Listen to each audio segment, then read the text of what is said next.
So part of the good news is that in the state of Texas, 47% of our kindergartners, they say are school ready. 47%. Does that sound like good news? No. The good news is, from this area, from West Texas, when we look at Lubbock ISD, Lubbock, Cooper, and Friendship, where the three schools have the information on, 60% of your kindergartners were school ready. Woo! That's awesome. Way to go. It happened magically.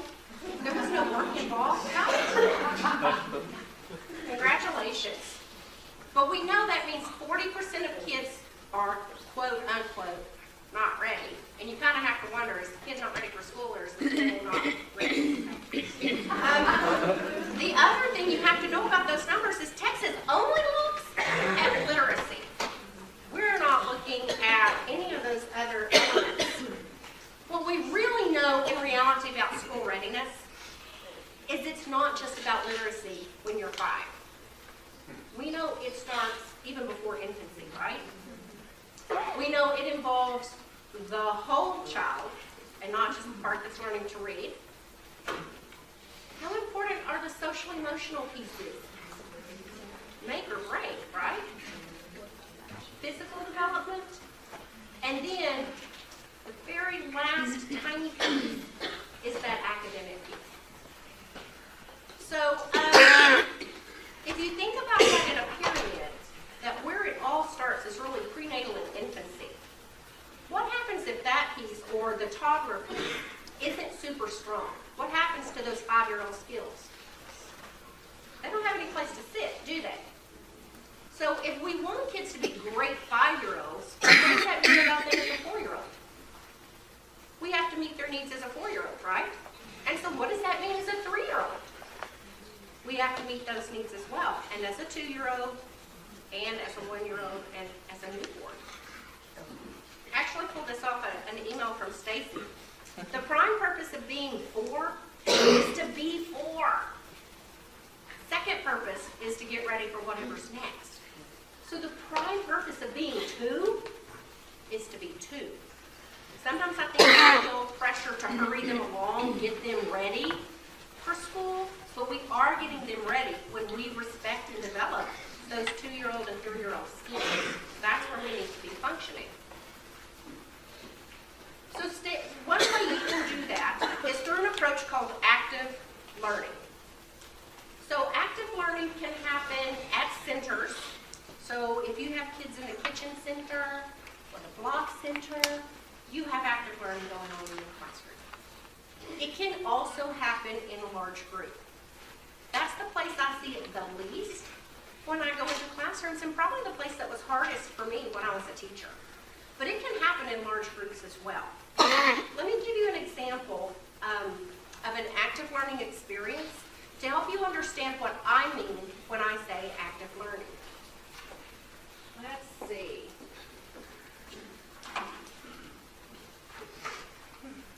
I brought smelly markers. Who doesn't love smelly markers? All right. Let's see. Who can I get to? Will you write for me? Oh, that'd be awesome. We're going to start with a red marker, okay? All right. So I have to give you some parameters for this activity. So I'm going to show you a picture up there, and you just tell me what you know based on the picture. Okay? You're going to know some other things. But right now, I just want to know what you know based on the picture. You ready? It's a soccer ball. Oh, I heard somebody say round. But we're going to give her a chance to write. So we're going to go a little bit slower. So it's a soccer ball. It's round. What else? Black and white. Black and white. You can pick on. Do you know it's soft by looking at the picture?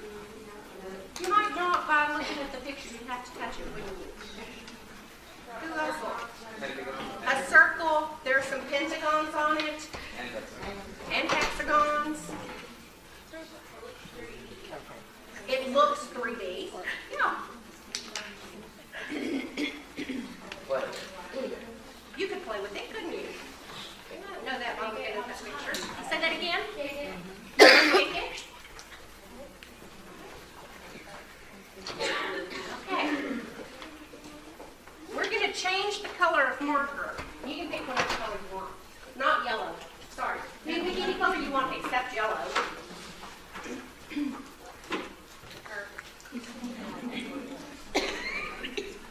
So is this a real soccer ball? No. Can you pretend? Yes. Okay, thank you. So if I hold up a soccer ball, and you're looking at the real thing, and I got it, now tell me what you know about soccer balls. You can share it. You can throw it. You might know it bounces. You can kick it. It's small. It's a sphere. White and less. Say that again. Oh, it's still white and black? It's still white and black. You can deflate this one, can't you? It's inflated. Got some great vocabulary going. Smooth. What else do you know if I'm standing here holding the soccer ball? Shiny. It's light. It doesn't weigh very much. You can tell that, huh? It's shiny. I can hold it. I can hold it. I could ask for it. Say that again. I could ask for it. You could ask for it. It's smooth. Say that again. We could share it. We could, I won't.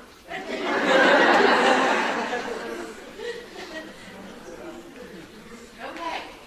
So when you saw a picture, this is how much you knew. When you saw the almost real object, look at how much you knew. All right, let's go.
Did anybody hit it with their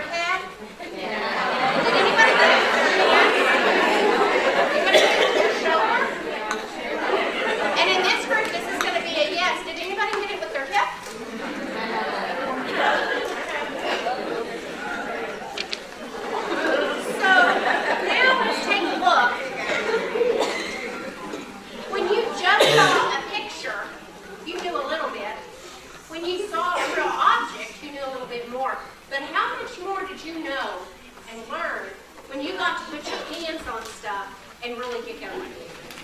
You learned a lot more, didn't you? Look at the vocabulary that you were using. Y'all, look at the math and science concepts that you were using over here.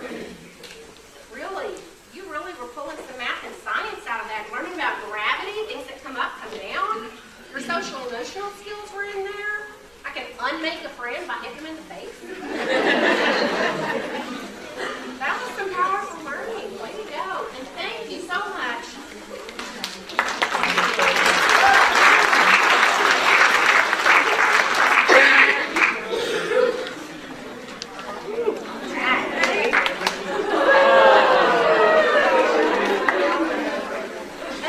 I'll throw him in a minute. Okay, now, sadly, there were some people who didn't get to play. Oh, now they're like, oh. But they seemed pretty happy. Let me show you what they were working on. Oh, they did something to So, these four wonderful volunteers, instead of putting their hands on the ball and talking with their friends, they were sitting there, and I had a soccer coloring sheet. Come on. And they sat and colored. So what do they know about balls based on their coloring sheet?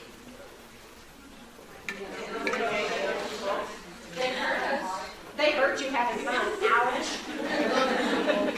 It goes, they might know, we can't see a goal on this one, but they might know it goes into a goal.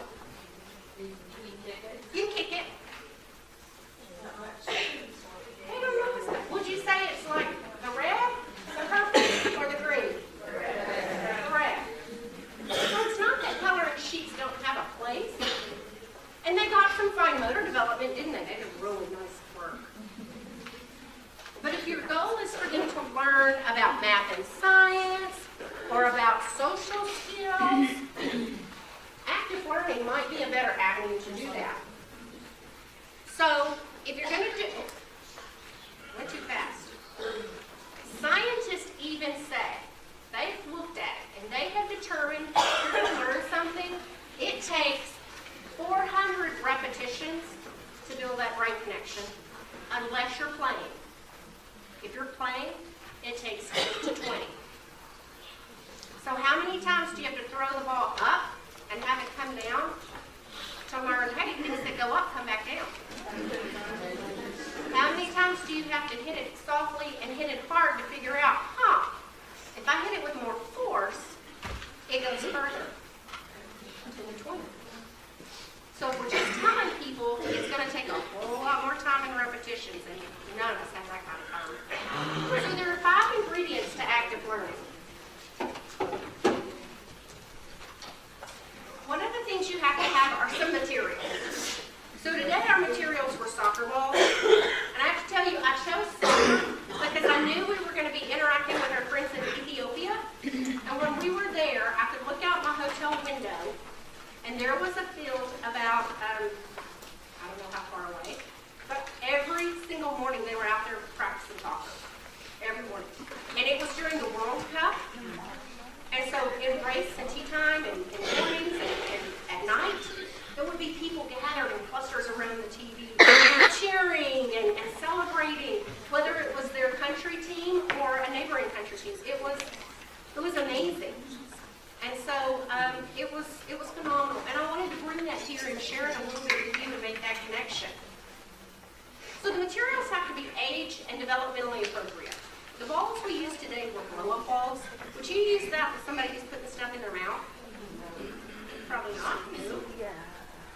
And so you have to think about that when you're thinking about materials. Real is best. What would have happened if we had real balls in here today, real soccer balls? We would have unmade a lot of grades.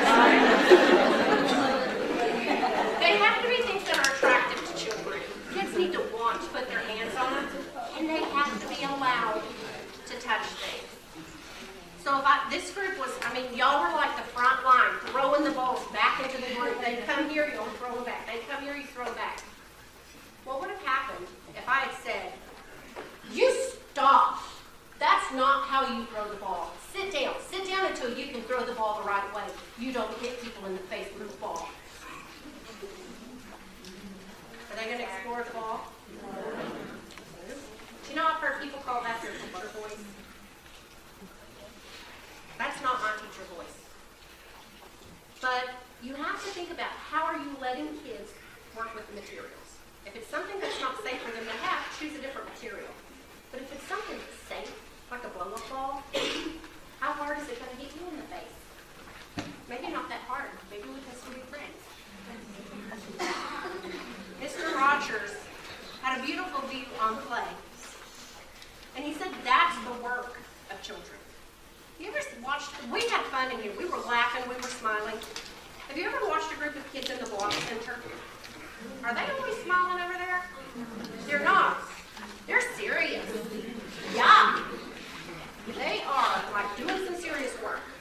They're not always smiling. Sometimes you'll look over and you'll see that a little bit of until they accomplish. And then they celebrate, don't they? And you celebrate with them. Absolutely. You have to give them some time to explore the materials. If we'd gotten started and then I stopped you, you wouldn't have learned as much. You wouldn't have had as much fun.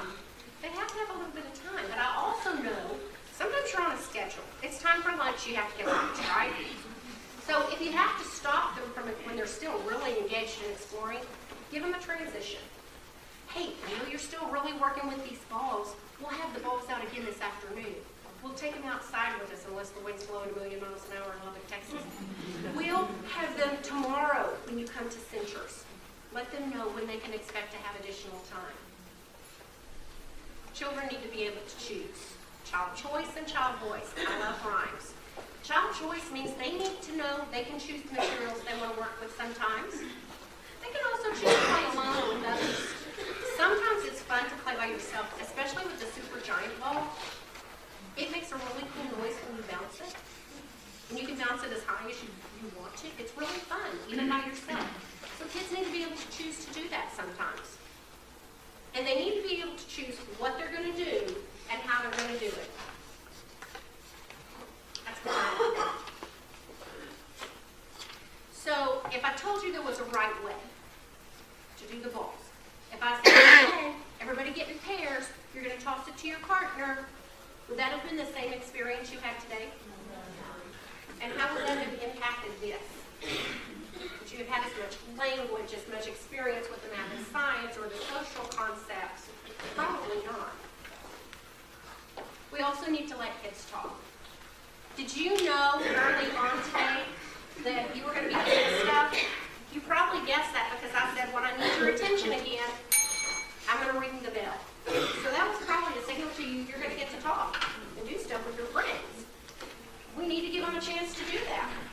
They need to be able to talk about what they're doing, what they're going to do next, what's working well. And let's go back to those boys in the block center, the boys and girls in the block center. They talk a lot over there, don't they? Sometimes things don't work and they have to figure out how to make it work.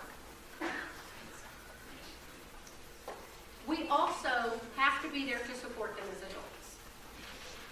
So, I'm sure it's never happened in your classroom, but sometimes teachers think their kids are in centers is a good time to get somebody to come in and so they can go out and go to the bathroom. I know we all need potty breaks, and we get too few of them. But when kids are playing in centers, that's the best time for you as a familiar adult to be able to interact with them and take them to that next step higher. Okay.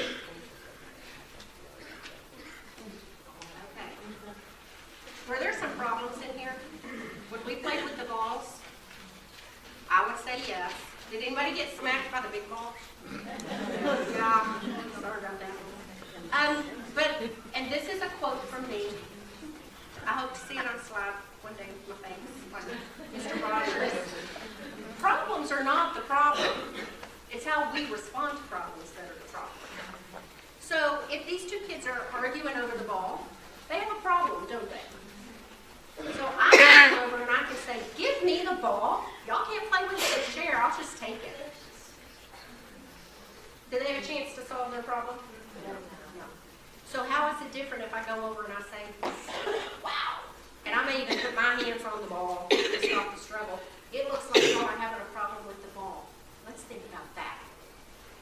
down and problem solve together.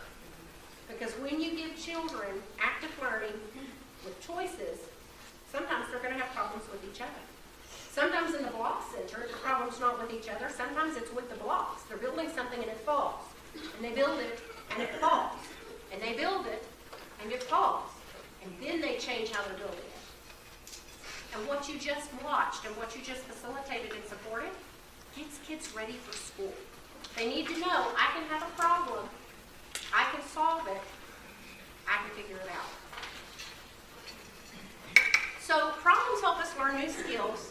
Certainly teaches us how to problem solve, what to do when we don't get what we want. And the best part for me is that figuring out how to solve little problems helps kids later know how to solve big problems. Have you ever seen a parent who solves a big problem for their child? And then when the child gets to be a teenager and has a little problem, they fall apart. They don't know what to do. So if we'll let kids struggle a little bit in the safety of our environment, then they learn how to figure that out.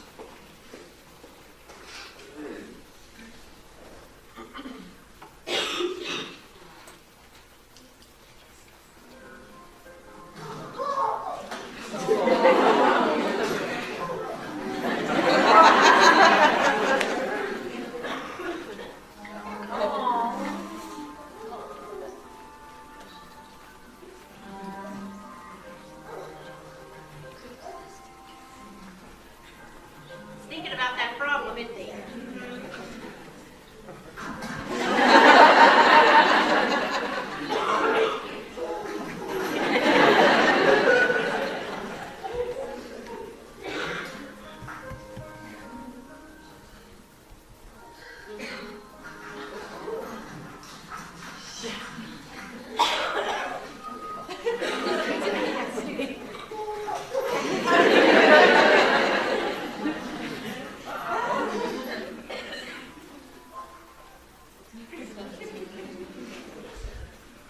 That baby have a problem?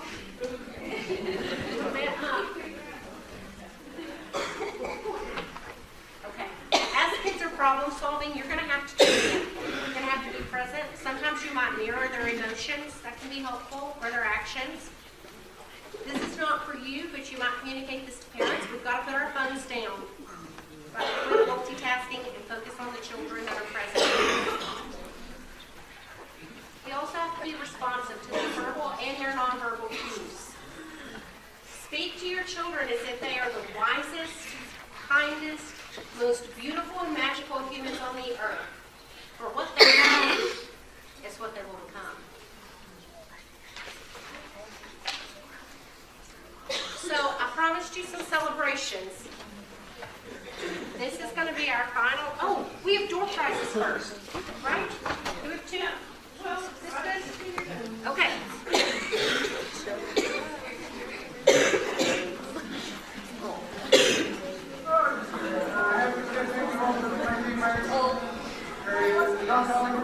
These ones went to all the other ones that I played with, and they were fantastic. Listen to the crowd.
wonderful people and contributors to our society.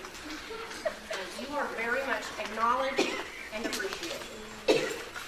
All right, now we're ready for some more